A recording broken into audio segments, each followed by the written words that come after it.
안녕하십니까. 국회 미래연구원장 김영곤입니다.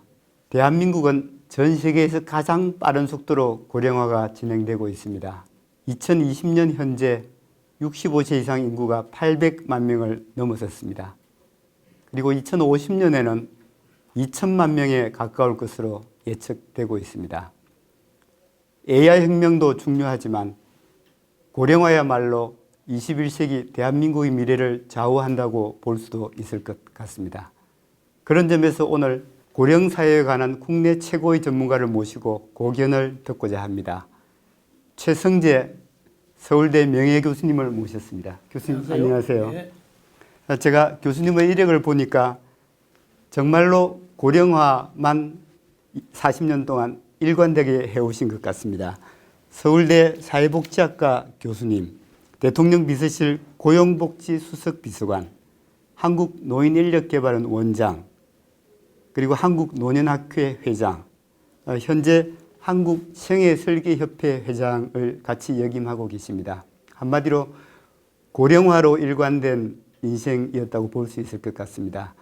아마 교수님의 인생을 되돌아보시면 뿌듯한 순간, 아쉬운 순간도 참 많으실 것 같은데 어떻습니까? 한번 간단한 소감을 좀 말씀해 주시면 좋겠습니다. 네, 제가 뿌듯한 순간, 뿌듯한 그런 일이라고 말해야 될 것 같습니다만 한 세 가지 정도 있습니다. 지금부터 한 20년 전입니다. 1999년 그때 10월 2일이 우리나라의 노인의 날로 정해져 있습니다. 그때 이제 김대중 대통령께서 그 노인 지도자들과 노인들 연구하는 학자들을 청와대로 초청하셨어요. 그래서 그 당시 제가 이제 복지부 장관 자문관을 맡고 있었기 때문에 그 초청하는 자리에서 그냥 가서 점심만 먹고 오면 안 된다. 그래서 뭔가 하나 얻어내야 된다. 이렇게 생각하고 대통령하고 다행히 이제 같은 테이블에 앉은 그런 이제 기회를 주셔가지고 제가 대통령한테 이제 우리 고령사회가 곧 될 테고 그러니까 그 지금 가장 필요한 것 중에 하나가 그 이제 장기요양 문제입니다. 예. 그래서 노인 장기요양 보험 제도를 도입을 할 수 있도록 정부에서 힘써달라 그랬더니 대통령께서 흔쾌히 그래야 되겠다고 생각하시고 받아들이셔가지고 그 후에 계속 연구가 이루어져서 지난 12년 전에 2008년도부터 우리나라가 장기요양 보험 제도가 시행이 되었습니다. 두 번째 뿌듯한 일이라고 말할 수 있는 것은 2005년입니다. 제가 이제 연구하는 학자이기 때문에 그 이제 세계적으로 이제 뭐 선진국이 많습니다만은 이제 연구하는 학자들이 나라별로 모임을 가지고 이제 국제적인 학회를 만들었는데 1950년에 만들어진 국제 노년학 노인의학회입니다. 그 대회가 이제 올림픽처럼 4년에 한 번씩 열리고 8년 전에 그 대회를 유치를 합니다. 그런데 이제 2005년에 이제 브라질 리우에서 대회가 열렸는데 우리나라가 그때 뭐 그전에도 몇 번 시도를 했는데 그 국제 대회를 우리나라에 유치하려고 하는 노력에서 우리가 그때 이제 승리를 했습니다. 마침 그때 우리하고 경쟁을 했던 뭐 그 국가라고 그럴까요? 그 나라 도시인데 홍콩입니다. 홍콩을 우리가 아주 보기 좋게 아주 큰 표차를 누르고 우리가 아주 그때 유치에 좋은 득표를 해서 유치를 했습니다. 그래서 이제 8년 후인 2013년도에 우리나라에서 그 세계 노년학 대회가 열려가지고 뭐 학술적으로도 또 정책적으로도 큰 도움이 됐습니다. 그다음에 이제 세 번째는 금년입니다. 제가 아까 우리 원장님께서 말씀하셨지만은 한 40년 가까이 이제 고령화 사회를 연구하고 그다음에 또 정책을 만들어 본 경험도 있고 또 실무 차원에서 또 근무도 했었고 이런 경험들을 다 종합을 해서 이제 좀 고령화 사회에 대응하기 위해서 개인적으로 준비할 필요가 제일 중요하다. 그래서 제가 그냥 학자이기 때문에 책으로 생애 설계와 시간 관리라는 책을 발간을 했습니다. 예, 그래서 그 책을 낸 것이 제 인생 40년의 연구와 그다음에 경험의 총결산이라고 할 수 있습니다. 하나 좀 아쉬운 점은 2005년에 이제 그 저출산 고령사회 기본법이 만들어졌습니다. 그리고 이제 그 기본법에 따라서 2006년도부터 5년 단위로 저출산 고령사회 기본 계획을 수립하게 돼 있는데 그때 제가 이제 1기, 2기 회 그 위원을 했습니다. 그런데 그때 이제 우리가 고령화에 대한 장기적인 계획을 좀 수립하는 차원이었는데 그때 좀 제가 열심히 또 적극적으로 노력을 했더라면은 좀 더 장기적인 그런 차원에서 정책이 반영되지 않았겠냐 이렇게 해서 그때 제가 좀 더 적극적으로 못한 점이 아쉽고 그렇습니다. 네, 고맙습니다. 우리나라의 경우 고령화의 속도가 다른 나라에 비해 훨씬 빠르다고 합니다. 속도가 빠르면 빠른 만큼 부작용도 클 것 같습니다.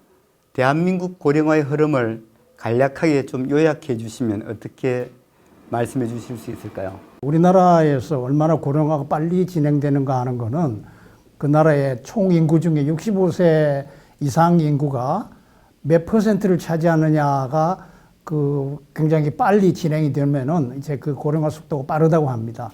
우리나라는 제가 여기 그림에서 좀 보여드리려고 그러는데 보면은 1960년에서 2060년까지 쭉 이제 고령화가 진행이 되는 나라들을 이제 비교를 하고 있습니다. 그 OECD 국가의 중요한 국가가 다 포함이 되어 있는데 이제 1960년대부터 이게 시작을 해서 거의 우리 2000년 초까지는 거의 지금 우리나라의 고령화율이 굉장히 낮았습니다. 선진국은 빨리 좀 진행이 된 반면에. 근데 우리나라가 이제 2000년이 되면서 우리나라의 노인 인구가 이제 7%를 넘어섰습니다. 그러면서 이제 빠르게 진행이 돼 가지고요. 지난 20년 동안 그러니까 굉장히 빨리 진행이 됐고 그다음에 앞으로 지금 20, 30년은 훨씬 빠른 속도로 진행이 될 겁니다. 그래서 지금 현재 보면은 우리는 일본의 그 노인 인구 비율보다는 한 절반밖에 안 됩니다. 일본이 우리보다 2배가 높죠, 거의. 그런데 앞으로 30년 후면은 2050년이 되면은요. 우리나라가 일본보다는 노인 인구 비율이 높아져요. 그래서 그 이후로는 일본보다 높을 뿐만 아니라 세계에서 가장 노인 인구 비율이 높은 나라가 될 겁니다. 그래서 지금 앞으로 3, 40년간 우리가 어떻게 준비하느냐가 굉장히 정말 중요한 하나의 큰 국가적인 과제가 아닌가 이렇게 생각하고 있습니다. 예, 교수님 고맙습니다. 한마디로 요약이 딱 되는 것 같습니다.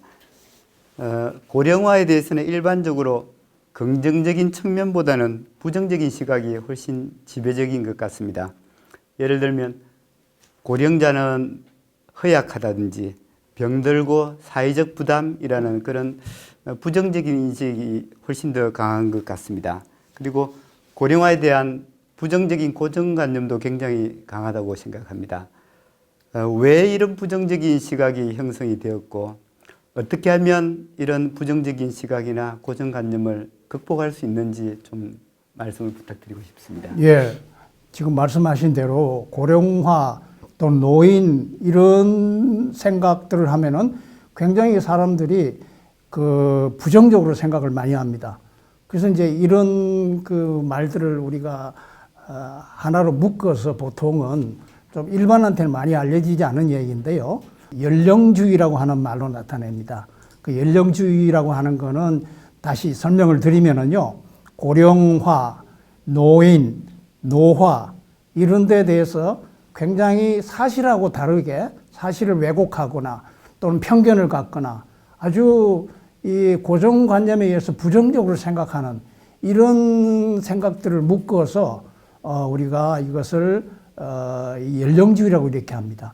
그래서 저는 그 고령화 사회가 앞으로 발전하고 더 나은 사회를 만드는데 이 연령주의라고 하는 것이 최대의 적이다 이렇게 생각합니다. 그래서 이런 문제가 우리 젊은 층뿐만 아니라 노인층까지도 전체적으로 우리 사회가 그냥 이것을 그냥 그대로 받아들이고 있는 상황입니다.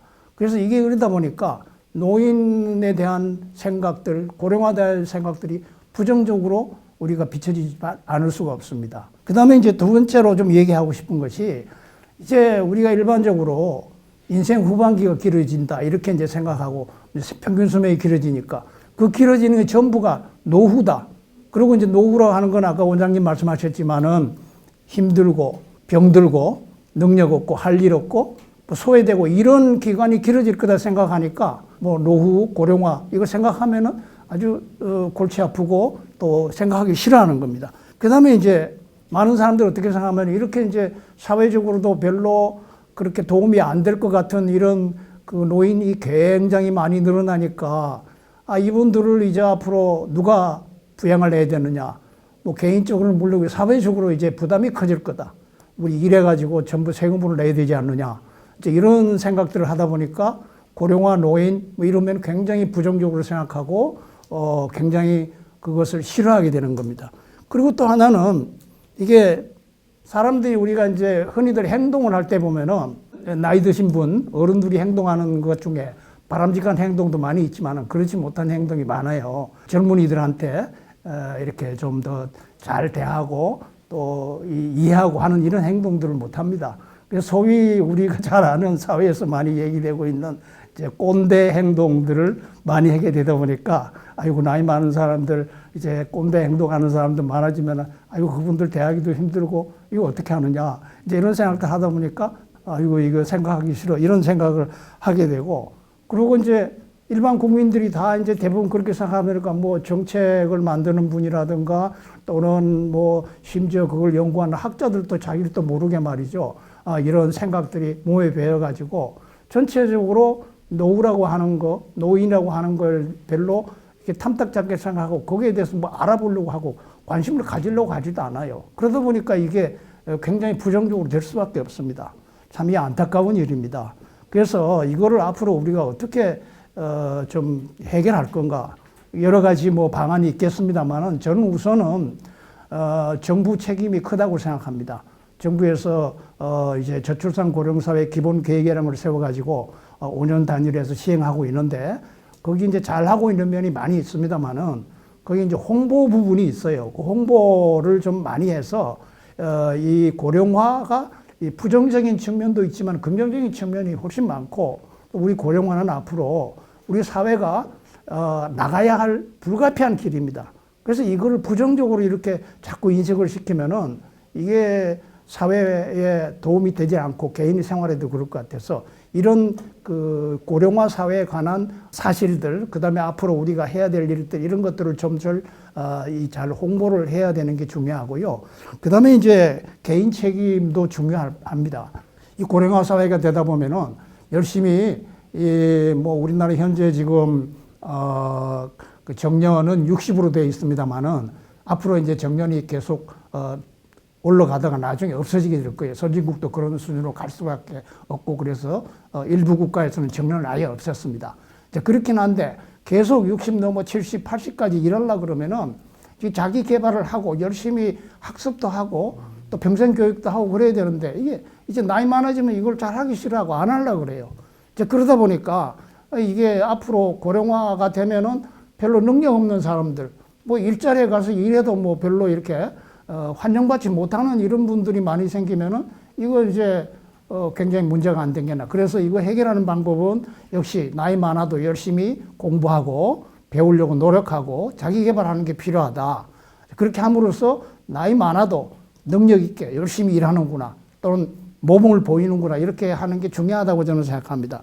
그 다음에 또 하나는 국가하고 개인하고만 책임이 있는 게 아니고요. 우리 일자리 대부분은 지금 다 회사에서 일하고 민간 부분에서 다 활동하고 있습니다.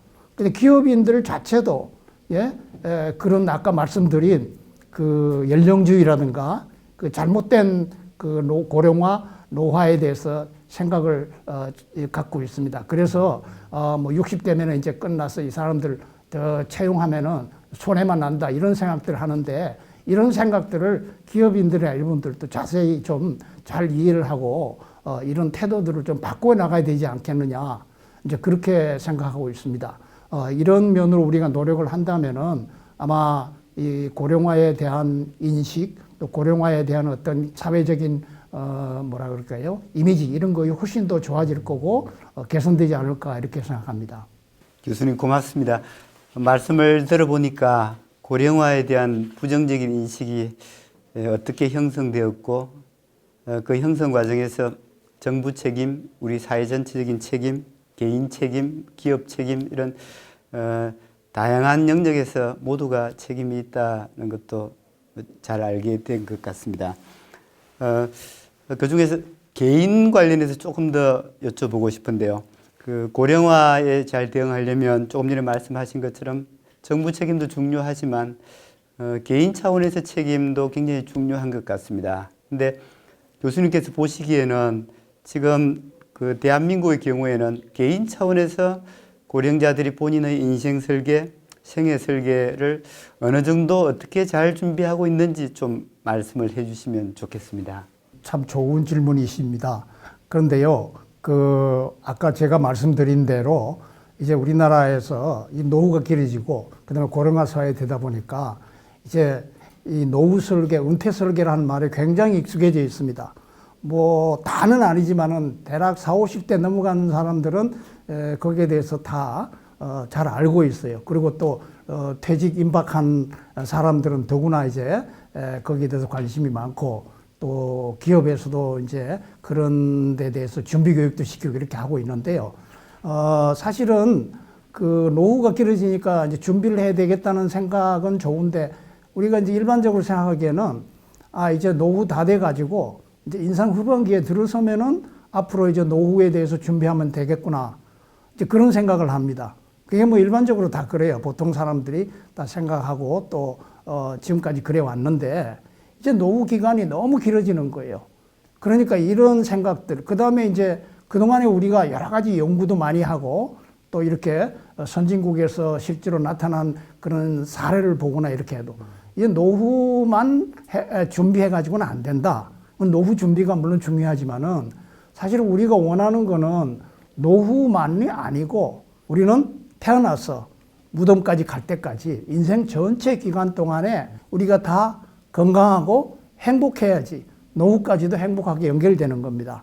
그러니까 이제 이런 데 대해서 우리가 지난 한 4, 50년 동안에 많은 연구가 이루어지고 그렇게 되었습니다. 그럼에도 불구하고 아직도 사람들이 안이하게 노후 다 돼 가면은 그때부터 준비하고 이제 앞으로 수십 년을 계획을 한다. 물론 늦었다고 생각할 때가 빠르다고 뭐 준비를 해야죠. 그러나 이제 우리는 100세 시대라고 하지 않습니까? 그래서 이제는 그런 아주 노후 기간, 건강한 노후 기간도 길어지고 있는데 이 기간을 잘 준비하기 위해서는 소위 말해서 은퇴 설계, 노후 설계가 아니고 이제 생애 설계를 해야 되지 않느냐. 이 생애 설계라고 하는 말은 좀 일반인들이 잘 모르고 있습니다. 그리고 또 일부 뭐 전문가들도 생애 설계라는 말을 쓰면서도 뭐 정확한 의미를 잘 전달을 못하고 있는데요. 제 나름대로 이제 정리를 해서 이게 제가 하나 표를 보여드릴 텐데요. 조금 표가 복잡하게 되어 있기는 합니다만은 이 표의 밑에 부분에 보면은 우리 생활에 8가지 면이 나와 있습니다. 첫 번째 보시면은 직업 경력이라는 부분이 있고요. 두 번째 보면은 자기 개발, 학습 이런 부분이 있고, 세 번째 건강, 그 다음에 가족 사회 관계, 그 다음에 이제 주거, 사는 거, 주택, 이런 문제, 그 다음에 이제 또 사회 봉사하고 참여하는 문제, 그 다음에 이제 또 여가와 이게 영적 활동. 그러니까 이 모든 거를 커버하는 이제 바탕이 되는 이제 돈 문제지요. 재무라고 하는 말로 이제 표현을 하고 있는데 이 8가지 부분이 우리 생활에서 가장 중요한 부분이에요. 거의 뭐 모든 걸 다 이렇게 커버할 수 있는데 이 부문별로 우리 인생의 단계에서 가능하면 일찍이 태어나서부터 죽을 때까지 쭉 계획을 세워야 된다는 겁니다.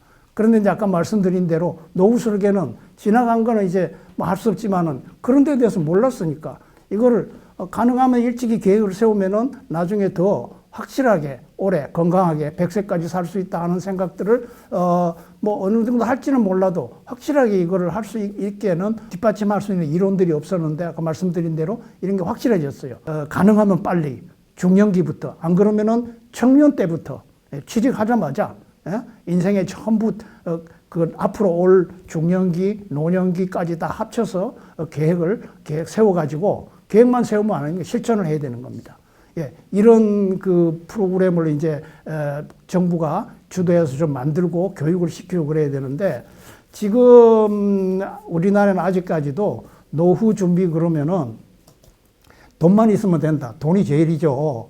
뭐 모든 걸 해결하지 못하지만 제일 중요하죠. 아까 제가 그림에서도 보면은 재무라고 하는 걸 전부 다 이렇게 바닥에 이렇게 깔아놨습니다. 노란색으로 다른 7가지 분야에 가장 이제 기초가 되는 부분입니다. 합니다. 그것만 있으면 다냐? 그게 아니죠. 노후 자금 얼마 마련하면 되겠다. 또 거기에 대해서 생각하고 있으면 노후 준비하고 있다. 이렇게 얘기를 하고 있는데 이게 중요하지만은 그것만이 다가 아니고 그래서 노후 준비는 돈만이 아니고 또 전체 다른 생활의 영역도 다 고려해야 된다고 이렇게 생각합니다. 그런데 이게 실제로 우리 조사로 나타난 바에 의하면은 돈에 대해서는 그래도 많이 사람들이 좀 관심을 가지고 준비하는 것 같아요. 그런데 이제 좀 다른 분야 있죠. 아까 제가 말씀드린 대로 뭐 건강, 그 다음에 가족 관계라든가, 그 다음에 이런 다른 분야까지 합쳐서 준비하는 거는 상당히 전체적으로 보면은 아직도 미진하기 짝이 없습니다. 그래서 좀 우리가 고령화 사회를 맞아서 이제 준비하는 것이 폭을 넓히고 시계를 앞당겨야 되겠다. 그래서 우리가 이제 고령화 사회를 맞아서 100세 시대를 맞아서 은퇴 설계, 노후 설계가 아니고 이제 생애 설계를 하자. 이것이 제가 보기에는 가장 개인적으로 노후를 준비하고 인생 전체를 행복하고 건강하게 만드는 중요한 개인의 역할이고 또 책임이 아니겠나 이렇게 생각합니다. 예, 고맙습니다. 기존처럼 노후 설계, 은퇴 설계 차원에서 그 인생 후반기에 들어가서 준비하지 말고 젊어서부터 생애 설계란 관점에서 준비를 하는 것이 맞다는 아주 중요한 말씀을 해주신 것 같습니다. 그럼 정부의 정책 쪽으로 얘기를 좀 옮겨보도록 하겠습니다. 우리나라는 아까 말씀하신 것처럼 5년 단위의 저출산 고령사회 기본계획 수립을 포함해서 나름 지속적으로 열심히 정책을 펴고 있는 것 같습니다. 선진국에 비해서도 좋은 점도 있고 부족한 점도 있는 것 같습니다만 우리나라 정부의 고령화 정책에 대해서 가능하면 선진국과 좀 비교를 하면서 잘한 점, 좀 아쉬운 점 이런 것들을 좀 종합적으로 말씀을 해주시면 좋겠습니다. 예, 아까 제가 그 우리나라의 고령화 속도 얘기하고 또 그림으로도 설명을 드렸듯이 선진국 같은 경우는 이 60년대 이후부터 그러니까 지난 1900년대 후반부터 이제 고령화가 좀 빠르게 진행이 되면서 그러나 속도가 느리니까 거기에 맞춰 가지고 어느 정도는 좀 잘 맞게 진행을 했습니다. 그러다 보니까 이제 고령화라고 하는 것이 뭐 미래 사회에 큰 문제가 될 거다는 그런 위기감이 그렇게 많지는 않았습니다. 그런데 이제 2000년대 들어오면서 이 고령화 현상은 이제 무슨 선진국만은 아니고 우리나라까지 포함해서 이제 개발도상국 그다음에 이런 나라들까지도 이제 전 지구적인 현상이고 전 세계적인 현상이 됐단 말입니다. 그러니까 이제 유엔에서나 이런 국제기구에서도 이제 고령화에 대비해서 여러 가지 정책 계획을 세우고 장기적인 계획을 세워야 된다고 얘기를 하고 그래서 우리나라는 정말 다행히 뭐 학자들도 주장도 많이 하고 또 선진국의 예도 보고 그래서 이제 우리나라가 그 계획을 세우기 위해서 2005년에 저출산 고령사회 기본법을 만들고 그다음에 이제 거기에 따라서 저출산 고령사회 기본 계획을 5년마다 이렇게 시행을 하고 있는데요. 사실은 선진국들하고 비교해 보면은요, 선진국들은 이렇게 종합적으로 계획을 세운 경우는 거의 없는 것 같아요. 제가 아는 한은 일본이 지금 세계 최고 그 장수국이고 빠른 속도로 고령화하지 않습니까? 그래서 1995년에 이제 고령화 대응에 관한 이제 국가의 법을 만들고 그다음에 이제 고령화에 대한 종합적인 계획을 만들었습니다. 그런데 일본은 이렇게 5년 단위로 만들어서 계속 수립하고 재수립하고 또 평가하고 하는 거는 계획대로 잘 하지 못하는 것 같아요. 그런데 우리나라는 이제 일단 뭐 잘했든 못했든 다 장단점이 있지만 2006년도부터 시행을 해서 쭉 5년 단위로 계획을 해왔습니다. 그래서 저는 이제 말씀을 드리고 싶은 것은 우리나라는 절대적인 시기적으로 늦었지만 고령화가 어느 정도 진행이 되었을 때 우리가 전체적인 계획을 세우냐 하는 면을 보면은 선진국보다는 빨랐다. 그래서 2006년도부터 계획을 세웠는데 이제 노인 인구가 그때 보통 한 10%는 넘었죠. 그렇지만 선진국보다는 훨씬 더 이제 그 고령화율을 비교해 보면은 빨랐지 않느냐. 그래서 이제 그 고령화에 대한 아주 그 어느 의미에서는 상당히 종합적인 계획을 세웠다고 저는 생각합니다. 부족한 점은 많이 있어요. 그래서 이제 제가 초기에 거기 그 위원회에도 관전을 하고 계획에도 관전을 했었는데 지금은 이제 4차 계획이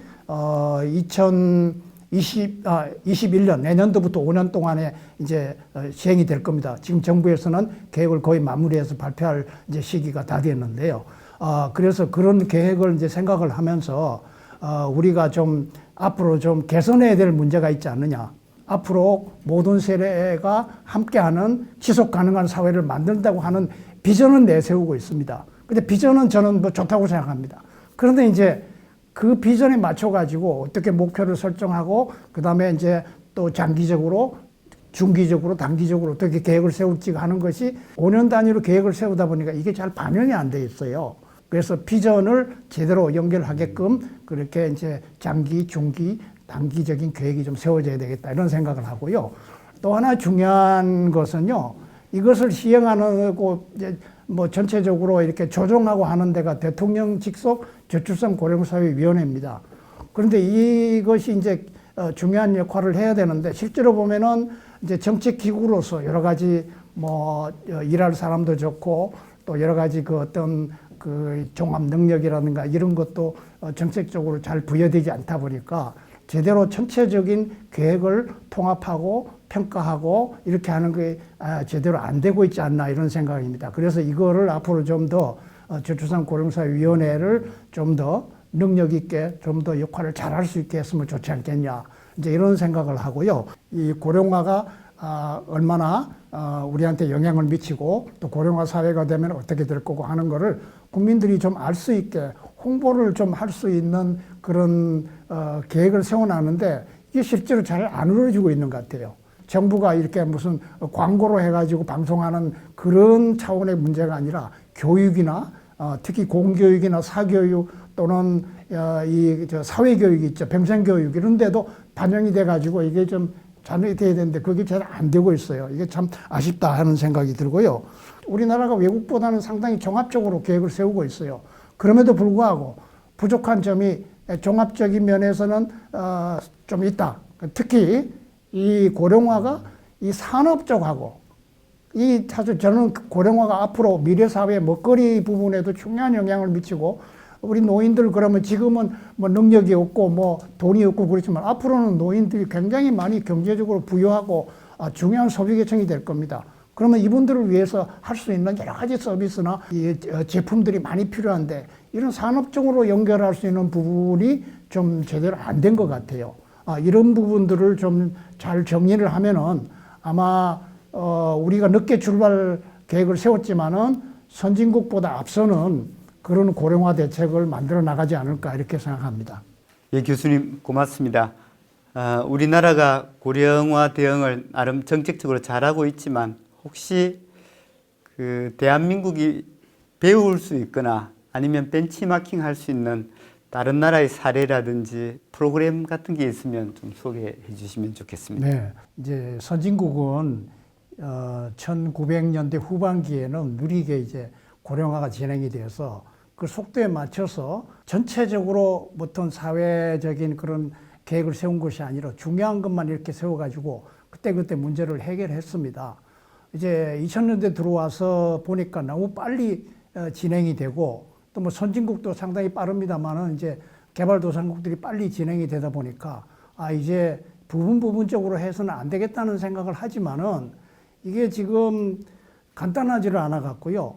그래서 선진국은 종합적인 계획을 세워서 하는 데가 거의 없고 그래서 이제 일본이 아까 얘기한 대로 우리가 좀 본받을 만하다 그랬는데 일본도 이제 우리처럼 정기적으로 이렇게 딱딱 계획을 세워가지고 평가하고 이런 거는 조금 부족한 점이 있다 이렇게 생각해서 뭐 특별히 그리고 벤치마킹 할 만한 거는 어떤 나라는 없습니다만은 제일 중요하게 생각하는 건 뭐냐 하면은 OECD 국가에서도 그렇고 다른 이제 국제 기구에서도 얘기를 하고 있는 게 그 경제적인 문제가 가장 크고 국가 부담하고 연결되는 문제니까 이제 그 중에서 제일 비용이 많은 드는 부분이 이제 노후의 소득 보장 문제입니다.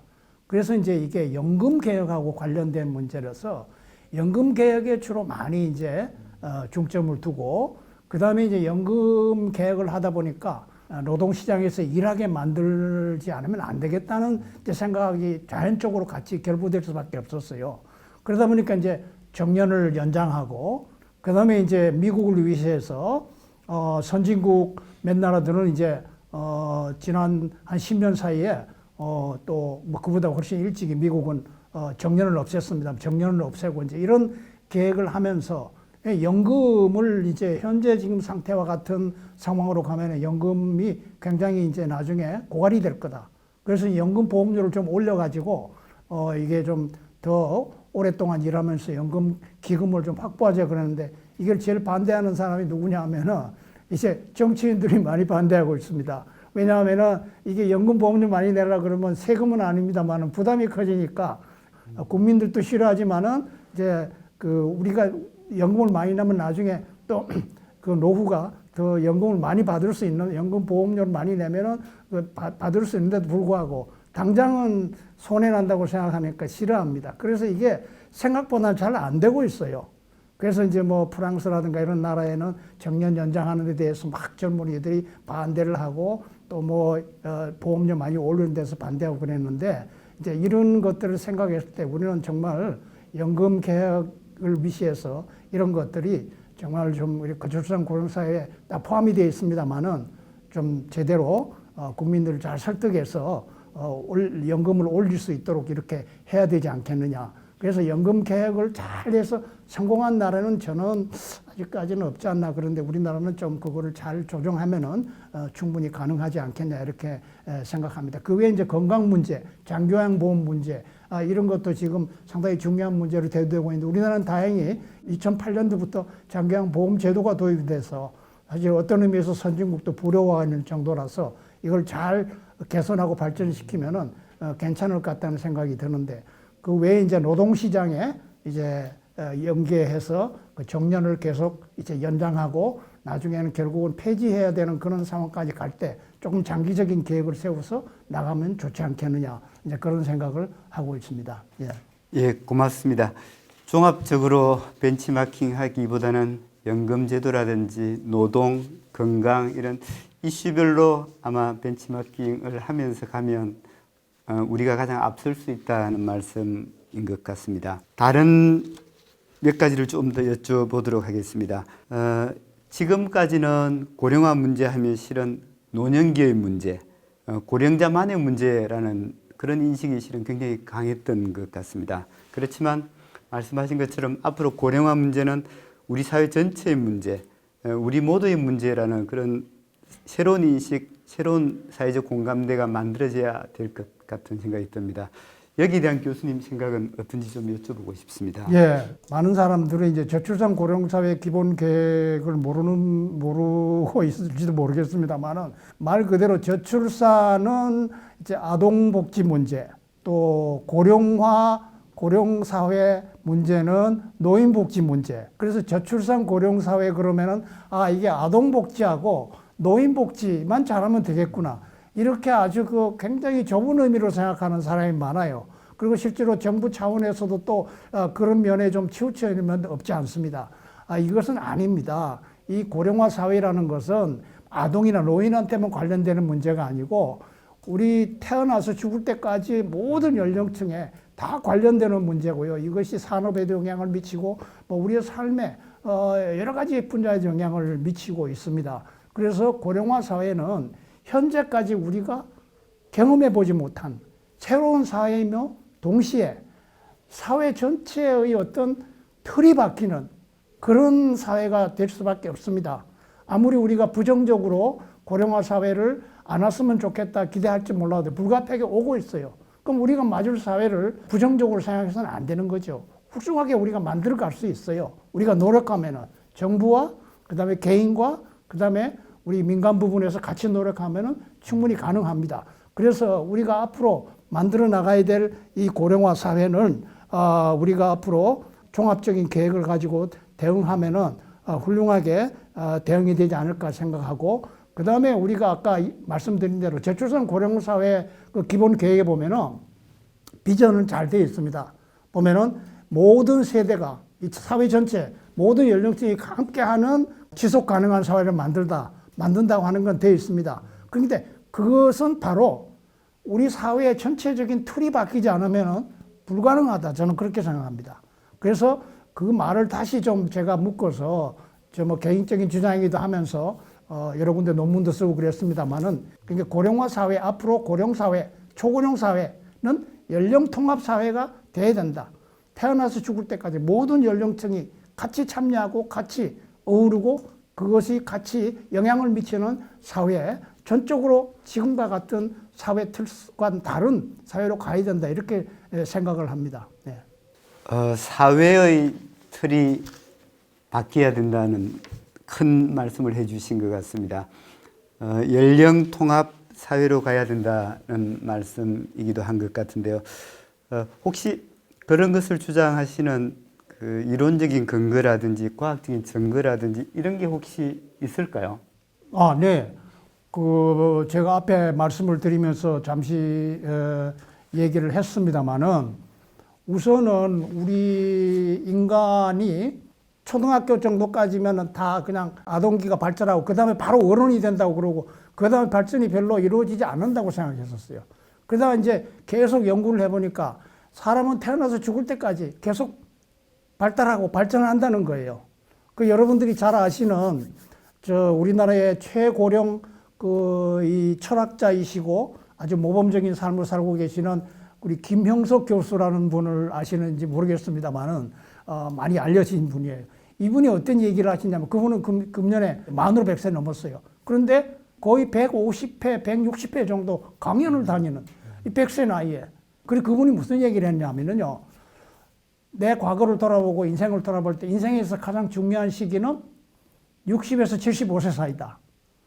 그 다음에 75세 이후를 넘어서 계속까지 자기가 발전하고 그 다음에 건강하고 하는 거는 자기 노력에 딸렸다. 열심히 배우고 공부하고 그 다음에 그 능력을 발휘할 수 있도록 준비하자 이런 얘기를 하고 있는데 아마 여러분들 공감하실지 모르겠어요. 저도 아주 그 말씀 듣고 인간은 계속 발전한다.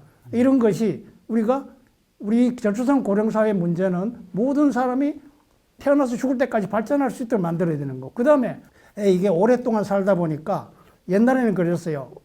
젊을 때, 어릴 때는 공부하고, 그 다음에 젊을 때는 일하고, 그 다음에 은퇴해서 즐긴다. 그런데 이게 연령을 가지고 사회적으로 바람직한 활동을 하고 역할을 이렇게 구분하는 것이 점차 없어지기 시작을 했어요. 예.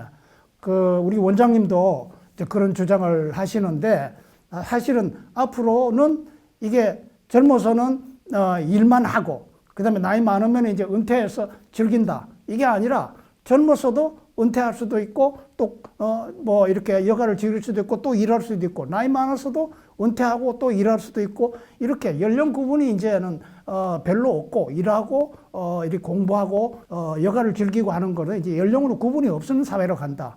그러면은 우리가 노인도 열심히 일할 수 있고 또 여가도 즐길 수 있고 배워야 되고 이런 것이 다 포함이 되어 있기 때문에 우리는 그거를 연령별로 끊어가지고 이제 해서는 안 된다. 그리고 이것이 우리 인간이 살아나가는 과정에서 모든 연령층이 다 해당이 된다 하는 것들이 많이 증명이 되고 있고 정책적으로 또 이것이 뒷받침이 되고 있습니다. 예. 예, 교수님 고맙습니다. 죽을 때까지 배울 수 있고 발전할 수 있다는 말씀을 들으니까 교육이 떠오릅니다. 교육은 백년대계란 말씀이 있는데 아마도 교육과 함께 고령화야말로 5년 단위를 넘어서 20년, 30년 앞을 내다보는 그런 장기적인 비전과 전략, 계획이 필요한 것 같습니다. 아까도 비슷한 말씀 해주셨지만 여기에 대해서 간단하게 좀 마무리를 해주시면 좋겠습니다. 예. 저는 세 가지를 간단하게 말씀을 드리겠습니다. 하나는 이 공교육이 있죠. 이 학교에서 초등학교, 뭐 유치원부터 들어가서 쭉 해서 이제 고등학교, 대학교까지 가는 이 공교육 과정에서 이 고령화에 대한 그 교육을 좀 많이 시켜야 돼요. 그리고 이제 그걸 넘어서 그 다음에 이제 평생교육, 그 다음에 계속교육 또는 뭐 사회교육 차원에서 고령화에 대한 교육을 많이 시켜야 되겠다. 예. 그것이 굉장히 중요하다고 저는 생각이 되고요. 그래서 공교육에서 고령화를 굉장히 좀 강화하고 강조하는 방향으로 나가자 이렇게 얘기하고 싶고요. 또 하나는 40대 이후에 뭐 강제적은 아니지만 많은 사람들한테 거의 좀 압력을 넣어서라도 이제 앞으로 30년, 40년이 아니라 50년, 60년을 더 살아나갈 때니까 40쯤 되면은 이제 국민 재교육 시키자.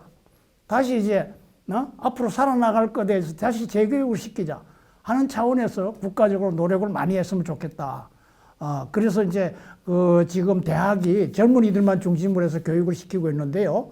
그것이 아니라 이제 대학도 젊은이들이 앞으로 줄어들 수밖에 없어요. 아이를 안 나오니까. 그러니까 중년층, 노년층 또는 청년 후반에 있는 사람들도 다 대학으로 오게 해서 교육을 시키고 직업 교육을 시키고 평생 교육을 시키자. 그래서 이런 교육 제도가 대학이 옛날에 젊은이들 가는 그런 대학이 돼서는 안 된다. 2년대 대학이 지금 많이 있지 않습니까? 이게 이제 앞으로 학생들이 많이 줄어들면 굉장히 어려운 상황에 돌아갈 수 있어요. 거기를 활용해서 우리가 중년, 노년들을 자꾸 교육을 시켜가지고 우리가 계속 활용할 수 있어야 되고. 마지막으로 제가 하나 더 말씀드릴 것은 노인은 생산에서 이제 벗어나는 그런 계층이 아니라 앞으로 노년 계층 또는 고령층을 생산 동력화하자는 겁니다. 앞으로 이거는 이제 노동시장에서 물러나는 사람이 아니고 이분들을 계속 우리가 훈련시키고 학습을 시키고 해서 노동시장의 중요한 하나의 이 성장 동력으로 활용할 수 있어야 되겠다. 이 세 가지를 위해서 우리가 계속적으로 우리가 교육하고 훈련하고 하는 국가적인 제도, 그 다음에 또 민간적인 제도, 그 다음에 개인적인 노력, 이것이 같이 좀 가야 되겠다 이렇게 생각합니다. 교수님의 명쾌한 설명 감사드립니다. 어려운 질문을 한 가지 좀 드리고 싶습니다. 일자리 관련된 질문인데요.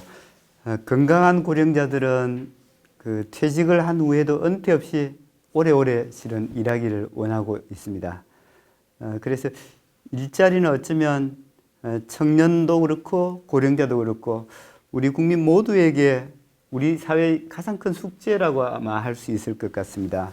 이런 고령자 일자리 문제를 해결하기 위해서 혹시 평소에 가지고 계시는 아이디어라든지 좀 제안하시고 싶은 생각이 있으시면 좀 말씀해 주시면 좋겠습니다. 예, 뭐 앞에 얘기한 거하고 연계됩니다만 우리가 가능하면 일찍이 앞으로 3, 40년, 5, 60년 살아나갈 삶에 대해서 쭉 우리가 계획을 세워서 하자. 그러면 내가 이제 예를 들어서 60에 은퇴를 하겠다 그러면은 최소한 5년, 길면은 10년 또는 그보다 더 길게 이 40대부터 내가 은퇴한 이후에 이제 다음에 무슨 일을 할 것인가를 생각을 해서 계속 우리가 학습하고 그 다음에 준비를 해야 됩니다. 그러지 않으면은 은퇴하고 나서 그 다음에는 뭐 준비가 안 돼 있는데 할 수가 없어요. 그래서 앞으로 퇴직을 하지 않고 앞으로 10년 또는 15년 또 5년이라도 남겨두고 있는 사람들은 지금부터 분명하게 목표를 정하고 내가 은퇴 후에 해야 될 어떤 일을 할 거다. 그걸 위해서 내가 무엇을 배우고 학습을 해야 되느냐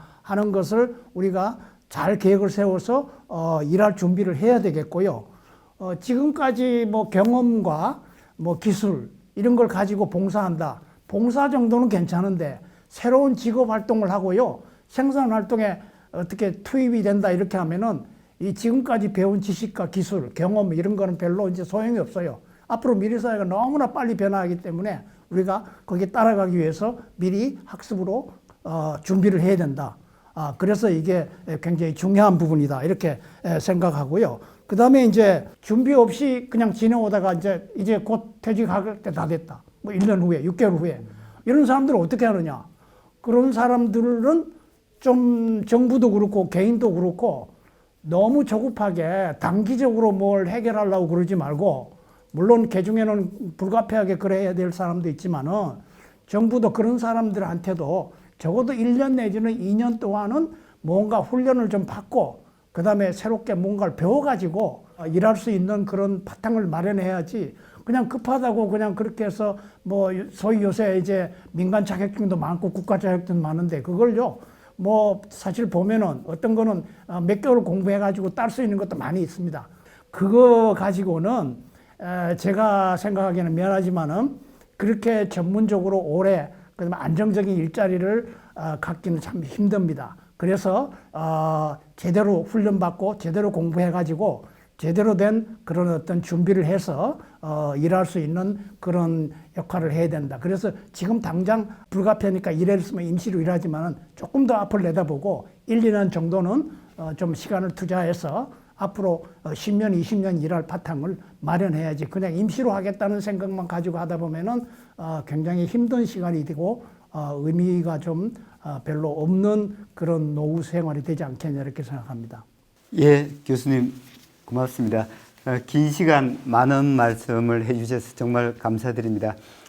끝으로 한 가지만 더 여쭤보고 싶습니다. 고령화 대응을 위해서 국회, 정부, 우리 학계는 어떤 역할을 하면 좋을지에 대해서 간단하게 좀 얘기를 듣고 싶은데요. 뭐 국회에서 국회의원님들이 열심히 입법 활동하시고 그런 것 좋지만은 이렇게 이제 그 국회 미래사회 연구원이 생긴 거는 참이 잘 된 거라고 생각하고요. 최근에 생겼다고 들었습니다만은 국회에서 이 전반적으로 그 미래 사회의 아주 중요한 하나의 변화로서 이 고령화를 계속 좀 이 연구원에서 중요한 그런 하나의 연구 과제 또는 정책 제안 과제를 해서 계속 좀 연구했으면 좋겠다 하는 겁니다. 이건 뭐 제 개인 주장보다는 앞으로 우리 사회 발전을 위해서 꼭 필요할 중요한 연구 분야다 이렇게 생각하고요. 그리고 이제 이 국회의원님들도 물론 이제 과거에도 제가 기억하기로는 뭐 특별히 관심을 가지고 뭐 저출산 고령사회 무슨 뭐 모임도 있고 뭐 위원회도 만들고 그랬는데 이게 지속이 잘 안 되는 것 같아요. 그래서 조금 더 앞으로는 지속적으로 위원님들이 이 고령화 문제에 대해서 좀 특별위원회를 만드신다든가 또는 연구 모임을 통해서 이걸 장기적으로 대처할 수 있는 그런 좀 계획을 세우시고 그렇게 하면은 더 좀 앞으로 이 계획을 잘 수행을 하고 또 저출산 고령사회 기본 계획도 더 이렇게 장기적으로 중요한 계획을 잘 세워서 실천할 수 있지 않겠냐 이렇게 생각합니다. 학술적으로는 제가 꼭 하고 싶은 얘기는요, 이걸 정책화할 수 있어야 돼요. 이제 물론 학문이라고 하는 거는 뭐 다 실용적이라고 말할 수 있죠. 실용적인 차원에서 할 수 있어야 돼요. 고령화 사회는 더구나 우리가 이 학문적인 연구가 이 정책으로 반영이 되고 개인 생활에 반영이 돼 가지고 이 내 삶에 도움이 되는 방향으로 좀 할 수 있게끔 그런 면으로 많은 정책적인 연구 또 실제로 우리 생활에 적용할 수 있는 이런 차원으로 좀 많은 연구가 이루어졌으면 좋겠다. 그런 생각을 합니다. 예. 네, 교수님 감사드립니다. 긴 시간 정말 귀중한 말씀 많이 해주신 것 같습니다. 지금까지 고령사회 대응을 위한 정책 방안을 중심으로 해서 최승재 서울대 명예교수님을 모시고 고견을 들었습니다. 교수님 정말 감사드립니다. 예, 고맙습니다.